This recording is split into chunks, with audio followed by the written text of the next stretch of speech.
Magandang araw kaibigan! Tuloy po kayo sa Felicidad's Channel. Sa mga kwento ng buhay at pag-ibig na hinalukay sa natatagong baul ni Felicidad.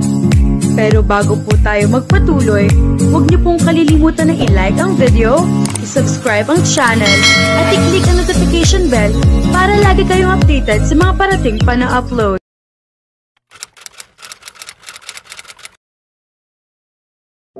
Malayo pa si Larry ay naririnig na nito ang hikbi niya. Sa malalaking hakbang ay mabilis na nakalapit ang binata. Inilapag nito sa buhangin ang dalang planggana at bimpo. Ana, anong problema? Nag-aalalang tanong nito na pumasok sa loob ng sasakyan at hinawakan siya sa magkabilang balikat. Nasaktan ka ba? Lalong lumakas ang iyak niya nang maramdaman ang mga bisig ng binata sa katawan niya. Sumubsob siya sa dibdib nito. Huwag ka na umiyak ganda, ani Larry ng mahinahon. Hindi ko sinasadyang sigawan ka. Ikaw kasi, napasinghap si Larry at nabitin sa lalamunan ang sasabihin. Nararamdaman nito ang mga kamay ng dalagita na pumailalim sa sport shirt nitong suot. Ana, ano ginagawa mo? Tumingala ang dalagita. At sa ginawang iyon ay halos gahibla ang layo ng mga labi ni Larry sa kanya. Matapang niyang nilapitan ito at hinaplos ng dila ang kanyang mga labi. Matalim na humugot ng paghinga si Larry. Halikan mo ako, Larry, bulong ni Ana habang marahan niyang kinagat ang labi. Hindi pa siya kailanman nahalikan, pero ramdam niyang hindi ito magiging mahirap. Ang likas na pakiramdam ang pinakamagaling na guro. Umuwal si Larry, ang tinig ay puno ng pag-aalala. Hindi. Tama ba ito, Ana? Lasing ka, Anya, ang galit at takot ay halatang halata sa kanyang tinig, kasabay ng magkahalong pagkagulat sa reaksyon ng katawan. Diyos ko, ito si Ana. Hindi isang ordinaryong babae. Iyon ang pilit niyang ipinapasok sa isip. Ngunit hindi pinansin ni Ana ang pag-awat ni Larry. Habang naramdaman ni Larry ang mga kamay ni Ana sa kanyang katawan, hindi na niya kayang labanan ang nararamdaman. Ano nga ba ang sinasabi ng mga lalaki? Tanong ni Ana sa malamyos na tinig. Hindi ako lasing. Hindi ka naman ganoon ka-immune sa akin, Larry Barameda. Habang naramdaman ni Larry ang kasamahan at init ng sitwasyon, hindi siya makapaniwala sa sarili. Si Ana. Ang mahiyain at matimpi na Ana. Saan niya natutunang magpahayag ng ganito? Ana, hindi mo alam ang ginagawa mo, mahina nitong sabi. Ngunit patuloy si Ana, ang pagnanais sa kanya ay nagsimulang magdulot ng magkasalungat na damdamin kay Larry.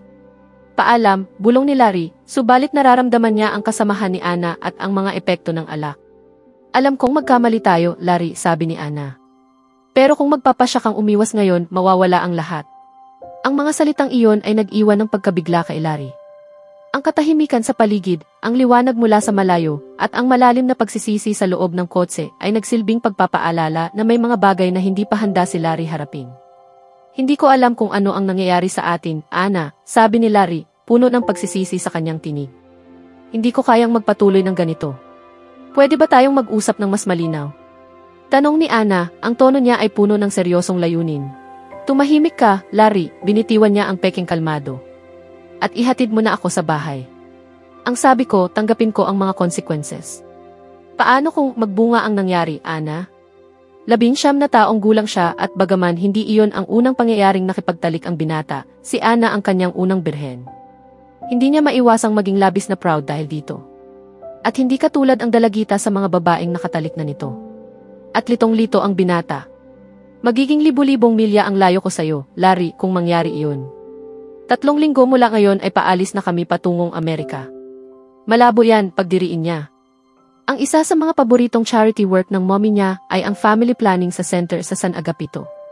Maraming polyeto sa bahay nila sa pagpaplano ng pamilya at kung kailan safe ang isang babae. At bagaman hindi niya pinlano ang nangyari ay alam niyang malayong mangyaring magbunga ang naganap sa kanila. Sinira kita, nanlulumong wika ni Larry. Hindi mo ako sinira, hiyaw niya rito, gusto sanang kamuhian siya. Sa kabila ng dilim ay alam niyang sising-sisi si Larry sa nangyari na tila ba mapipilitan itong panagutan siya kung igigit niya. Ano ba, iuwi mo ba ako o hindi? Paanong hindi ka naliligalig sa nangyari sa atin, magkasamang kalituhan at galit ang nasa tinig ng binata. Nangibabaw ang pride kaysa sa sakit ng damdamin. Itinaas niya ang mukha. Larry, ang nangyari ay wala kundi isang pisikal na pagsasanib ng ating mga katawan. Wala nang iba. Kaya't kalmahin mo na. Kung hindi lang madilim ay nakita na niya sana ang galit sa mga mata ng binata sa pagkakatingin sa kanya. Ngunit ang tinig niya ang nagsabi ng lahat.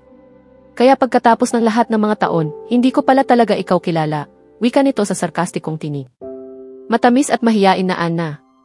Ikaw ang nagpasimula ng tukso, ngunit hindi ko itinatanggi ang aking bahagi rito. Kasalanan ko rin tulad ng sayo, pero tanggapin ito na parang wala namang nangyaring mahalaga, ay hindi ko maintindihan. Anna, narinig niya ang matalim nitong paghinga. Wala kundi isang pisikal na pagsasanib ng ating mga katawan, ulit nito sa sinabi niya. Hay naku! At saka pinaandar ang sasakyan. Ilang sandali pa ay wala silang kibuan pa uwi sa kanila. Si Anna ay nanatili sa backseat. Bukas pa ang ilaw sa silid ng mga magulang niya nang iparada ni Larry ang kotse sa harap ng bahay nila. Paalam, Larry, gumagaralgal ang tinig niya nang sabihin iyon. Binuksan ang pintuan ng kotse at lumabas. Anna, tawag ng binata subalit hindi lumingon ang dalagita at tuloy-tuloy. Lintik, lintik. Pinukpok nito ang manibela ng kotse. Pagkatapos ay mabilis na umalis sa lugar na iyon. Hindi niya alam kung ano ang iisipin at gagawin. Ano na ang mangyayari? Paano kung magbunga ang ginawa nila? Hindi niya gustong panagutan si Anna kung sakali pero tama bang mag-asawa sila? Ang babata pa nila at wala siyang trabaho. Paano niya sasabihin sa mga magulang niya ang lahat kapag nagkataon? Ano ang gagawin niya? Hindi niya maaaring pabayaan si Anna. Ilang sandali na siyang nagdadrive nang wala sa loob na nalingunan ang malaking kahong nasa katabing upuan. Regalo niya kay Anna sa graduation nito. Nalimutan na niyang ibigay sa dalagita. Nais niyang ibigay ito sa kanya pagkatapos ng party. Kapag ihahatid na niya ang kababata, sa halip ay iba ang nangyari. Ang aga mo, Anna, si Mr. Richard Castillo na nasa bungad ng hagdan. Huwag mong sabihing tapos na ang party ni Lisa. Sumakit ang ulo ko, Dad, kailan niya. Iniwas ang paningin sa ama. Nagsalubong ang mga kilay na tinitigan ni Mr. Castillo ang dalagitang anak. Ayos ka lang ba? Bakit gulo iyang buhok mo? Halos mawalan ng kulay ang mukha ng dalaga na kung hindi siya nakatalikod sa amay baka nakita na nito ang guilt sa mukha niya.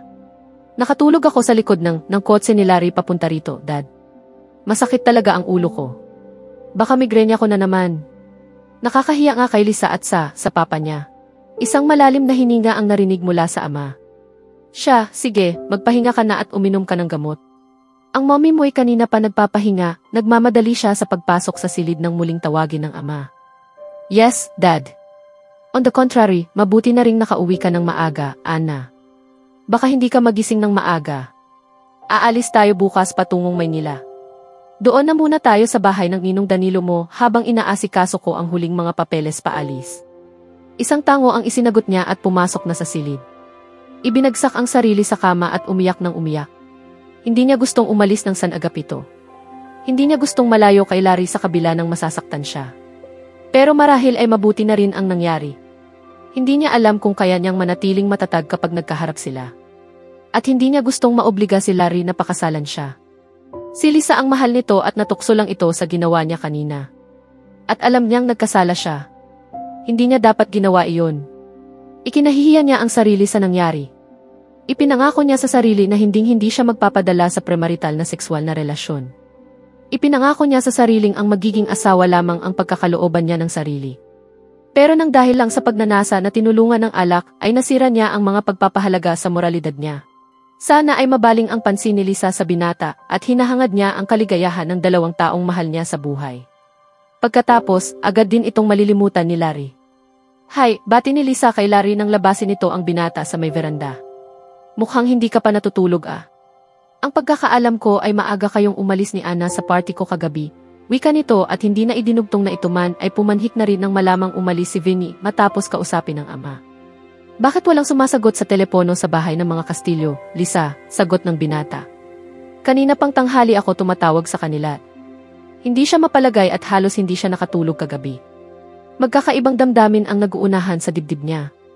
Ang eksperyensyang iyon kay Anna na nagdudulot pa rin ng init sa buong pagkatao niya sa sandaling sumasagi sa isip ang katawan ng kababata at kaibigan. At guilt. Hindi niya dapat ginawa iyon. Magkababata at magkaibigan sila. Parang magkapatid ang turingan sa isa't isa. Bakit ginawa ni Anna na mag-initiate ng ganoon kagabi?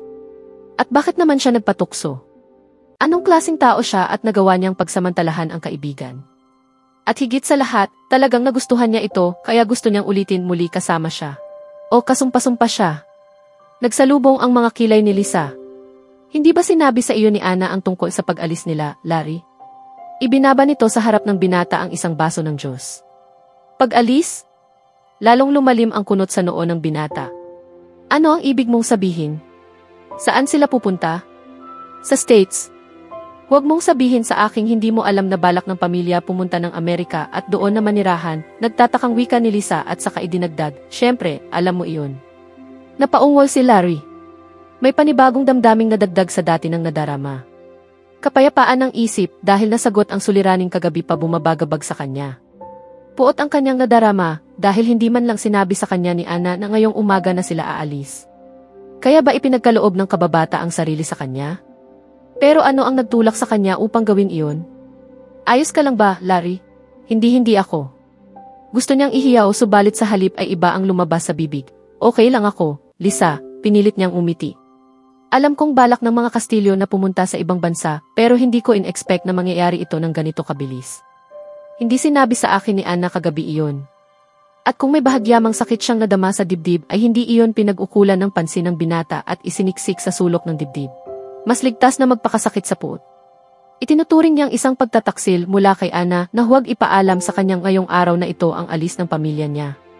Hindi ako naniniwala. Ang katotohanan daw ay mas kakaiba kaysa sa katang isip, matabang siyang umiti kay Lisa. At ito ay isa sa mga iyon. Sa dinami-rami ng tao sa lupa. Hindi pa rin makapaniwalang iling ni Lisa. Ang mistress ng asawa mo ay pinsan ni Larry. At bigla na lang may anak kang isinilang ng 7 buwan. Hindi sumagot si Ana. Hindi na siya halos nakatulog kagabi sa kaiisip sa bagay na iyon. Aalagaan niya ang anak ni Marco sa ibang babae dahil nagkataong sa kanya inihabili ng babae nito ang bata sa huling hibla ng buhay. Ano ngayon ang plano mo? Tanong ni Lisa. Susunduin niya ako bukas ng umaga, Lisa. May mga aasikasuhin at ipagbibilin lang siya sa tumatao ng bahay niya. Sinabayan niya iyon ng buntong himinga. Hindi ko alam kung tama ang pasya kong pagbigyan si Larry, Lisa. Tumikhim si Lisa at ilang sandaling tinitigan ang kaibigan bago muling nagsalita. Kala mo ba nakalimutan mo na siya, Ana? Bigla ang baling ng tingin ni Ana sa kaibigan. Sandaling nagsalubong ang mga kilay at pagkatapos ay isang tipid ng ngiti ang sumilay sa mga labi. Hindi ko pa naiisip si Marco sa loob ng ilang araw, Lisa, at nakaramdam ako ng pagkakasala dahil dito. Hindi ko rin maintindihan gayong anak niya sa ibang babae ang pinag-uusapan namin ni. Hindi si Marco ang tinutukoy ko kundi si Larry. Agap at direktang sabi ni Lisa.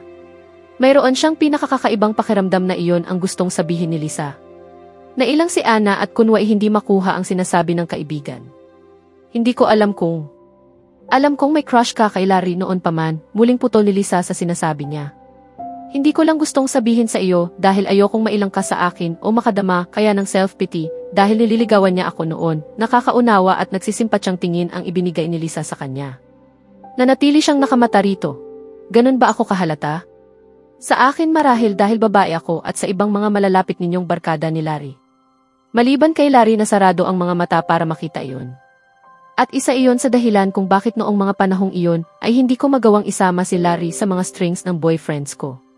Hindi ko gustong saktan ka, bukod pa sa talagang kaibigan lang ang tingin ko sa kanya. Pinuno niya ng hangin ang dibdib. Tinanaw ang dagat sa di kalayuan. Ang property ng mga magulang ay isa sa mga mapapalad na nasa malapit sa dagat. Hindi ko pa napag-uukulan ng pansin ang bahaging iyan ng damdamin ko, Lisa, bahagyang kunting hindi pagsasabi ng totoo.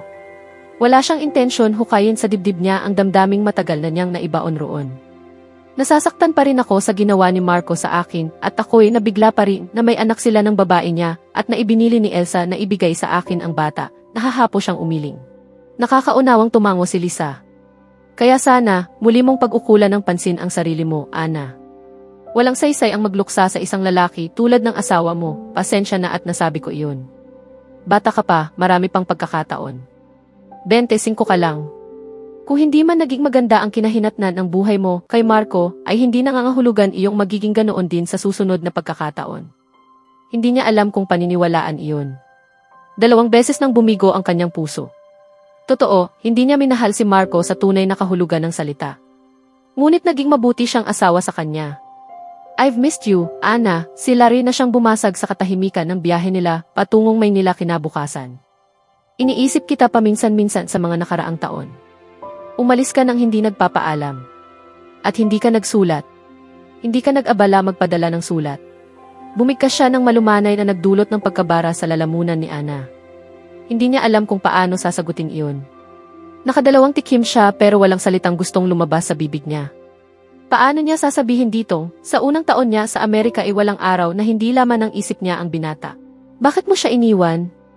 Nagsalubong ang mga kilay ni Larry nang lingunin si Ana. Iniwan ang sino? Si Lisa. Muli siyang nag-alis ng bara ng lalamunan. Ang sabi ni Lisa ay umalis ka bago sila talagang nagkasundo ni Vinny. Paano mo ito tinanggap, Larry? Bahagyan niyang nilingon ang binata at saka muling ibinaling sa kabilang daan ang paningin. Hindi niya gustong makita sa mukha ni Larry ang sakit na dulot ng tanong niya. Mas higit siyang masasaktan kung paanong nasaktan siya para rito nang ibalita ni Lisa na magpapakasal na ito at si Vinny. Nagkibit ng mga balikat si Larry. Nag-move on ako noong umalis ako ng San Agapito. Nagsalubong ang mga kilay ni Ana. Muling ibinalik ang paningin dito. Ganoon lang. I mean, naiintindihan ko ang ibig mong sabihin, agap ng binata at iniikot ang isang sulok ng kanyang labi sa isang tuyong ngiti. Pasensya na kung mabibigo kita, sweetheart, pero malayo sa pagkabasag ang puso ko nang umalis ako ng San Agapito. Oh well, hindi sa paraang inaakala mo. Bagamat ako'y isang wasak na tao nang umalis ako sa bahay, at sinabi ko na sa iyo ang dahilan. Hindi ko maintindihan. Tapos na iyon, Ana. At masaya ako para kay Vinny at Lisa, wika nito sa tinig na nagpapahiwatig na hindi na nito gustong pag-usapan ang bagay na iyon. Ikaw ang gusto kong kumustahin. Hindi mo sinasagot ang sinabi ko kung bakit hindi ka sumulat man lang. Alam kong sumusulat ka kay Lisa dahil sinasabi niya sa akin at sa bawat sulat mo'y umaasa akong maisipan mong kumustahin ako. Hindi siya sumagot dahil wala siyang maaaring isagot doon. Sadya niyang hindi binabanggit si Larry sa mga madadalang niyang sulat kay Lisa. Matagal na katahimikan ang namagitan. Nakabibingi ang tunog ng air conditioner mula sa sasakyan. Si Larry ang bumasag sa katahimikang iyon. Nagagalit ka ba sa akin dahil sa nangyari sa atin bago ka? Hindi ko gustong pag-usapan iyon, Larry, mariing putol niya sa sasabihin nito. Nakalimutan ko na lahat tungkol doon, sabi niya ng may determinasyon. Umaasang paniwalain kahit ang sarili. Nakita niyang tumiim ang mga bagang ng binata bagaman hindi inaalis ang mga mata sa daan. At pagkatapos ay ang banayad na pagtango.